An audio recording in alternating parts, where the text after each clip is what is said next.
বড় ভাইয়ের বাইকের ইঞ্জিন অয়েলের মেয়াদ শেষ, এখন হচ্ছে ইঞ্জিন অয়েল ডালতেছে। আচ্ছা, ইঞ্জিন অয়েলের কালারটা যেন অন্যরকম লাগতেছে না ভাই?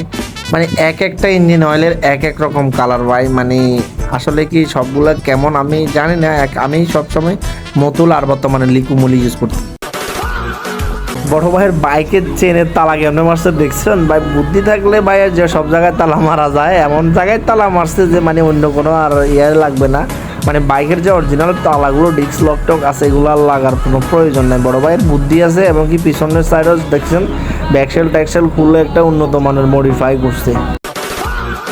ভাই এত শখের বাইক নিয়ে কিভাবে নদী চড়ে আল্লাহ জানে ভাই। কোন টাইমে নদীতে বাইকটা পড়ে যায় ভাই, এটার ভয় থাকে না ভাই? মানে শখের বাইক নিয়ে আমি হলো তো নদীতে ভুলেও যাইতাম না। মানে বিশেষ করে গেলেও আপনি এই নৌকায় উঠাইতাম না, বাট অনেক রিস্ক নিয়ে উঠানো লাগে মেবি। বড় ভাইদের বাইকের হলারের মানে অবস্থা দেখেন, এক একটা বাইকে এক একটা হলার ভাই, পুরো এলাকা কাঁপাই ফেলবে আজকে। এতগুলো হলার যদি বাইকে লাগানো থাকে, মানে এলাকার সম্পর্কে একবার চিন্তা করেন যে কী পরিমাণ সাউন্ড এরা করবে। মানে এরা এসব নিয়ে সেই লেভেলের এনজয় করে ভাই।